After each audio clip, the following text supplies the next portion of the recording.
বাড়ির রান্নাঘরে এই ভুলগুলো ভুল করেও করবেন না। বাস্তু দোষ কিন্তু জীবনেও আপনার পিছু ছাড়বে না। তো বাড়ির রান্নাঘর খুব শক্তিশালী একটা জায়গা, আর এই রান্নাঘরকে নিয়ে এমন কিছু ভুল আমরা প্রতিনিয়ত করি যার কারণে কিন্তু সমস্যায় আমাদেরকে পড়তেই হয়।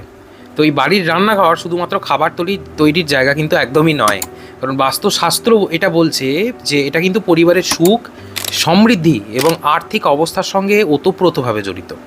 অনেক সময় অজান্তেই রান্নাঘরে এমন কিছু ভুল আমরা করে ফেলি, সে ইন্টেনশনালি হোক আর আনইনটেনশনালি হোক, যেটা কিন্তু বাস্তু দোষ সৃষ্টি করে।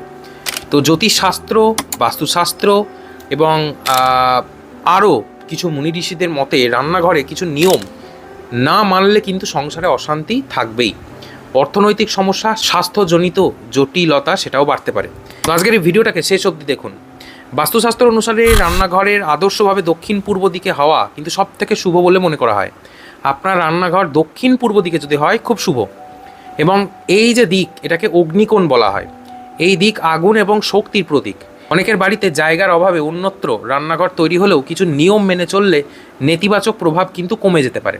তো কী কী নিয়ম মানবেন সেটা অবশ্যই বলবো এই ভিডিওতে, শেষ অবধি দেখুন। তবে তার আগে জন্মছক আর হস্তরেখা বিচারের জন্য অবশ্যই স্ক্রিনে দেওয়া নাম্বারে হোয়াটসঅ্যাপ SMS করুন, আমার সাথে যোগাযোগ করতে পারেন, কথা বলতে পারেন। কারণ মেন সমস্যা আমাদের কিন্তু জন্মছকেই লুকিয়ে থাকে। জীবনে কখন কি হতে চলেছে এবং কোন সমস্যা কখন ঘটতে পারে তার জন্য আগে থেকেই আমরা যদি জেনে নিতে পারি তাহলে অনেকটা জীবন স্মুথ হয়ে যায়। এবং আমি যে প্রতিকার সকলকে দিই সবার ভালোই হয় তাতে।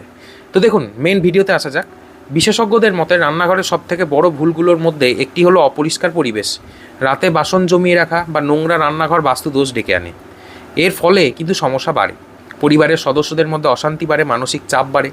রাত্রে ঘুমোতে যাওয়ার আগে রান্নাঘরটাকে পরিষ্কার করে রাখবেন, বাসনপত্র হয় মেজে রাখবেন, না হলে রান্নাঘরের বাইরে অন্যত্র রেখে দেবেন। নেক্সট হচ্ছে চুলা এবং জলের যে অবস্থান সেটাতেও কিন্তু নিয়ম মানতে হবে। বাস্তুশাস্ত্র অনুসারে গ্যাসের যে উনুন এবং সিঙ্ক একদম পাশাপাশি রাখা উচিত নয়। আগুন এবং জল এই দুটো বিপরীত শক্তি কাছাকাছি যদি থাকে তাহলে সংসারে মতবিরোধ, আর্থিক অস্থিরতা, এছাড়াও হঠাৎ করে শরীরে সমস্যা চলে আসতে পারে। যদি জায়গার অভাবে পাশাপাশি রাখতেই হয় তাহলে মাঝখানে কাঠ বা অন্য কোনো বিভাজক অবশ্যই রেখে দেবেন, তাহলে ভালো ফল পাবেন। নেক্সট হচ্ছে রান্নাঘরে ভাঙা বাসন বা নষ্ট জিনিস জমিয়ে রাখাকেও অশুভ বলে মনে করা হয়।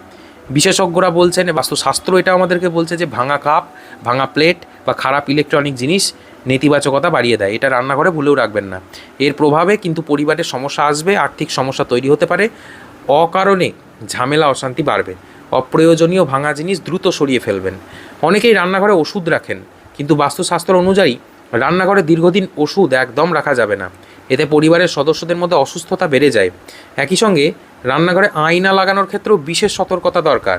বিশেষ করে উনুনের সামনে আয়না যদি থাকে, ভয়ঙ্কর বিপদ কিন্তু আপনাদের যে পরিবার সেখানে আসতে পারে।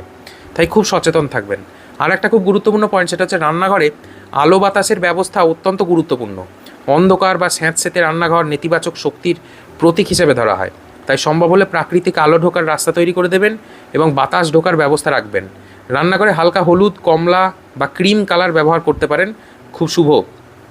দেখুন, এই যে কথাগুলো বললাম এগুলো মেনে মেনে আপনারা চলবেন। ভুল দিকে যদি হয়ে থাকে রান্নাঘর তাহলে তাও আপনাদের বাস্তুতে ভাঙাচোরার আর কিছু দরকার নেই।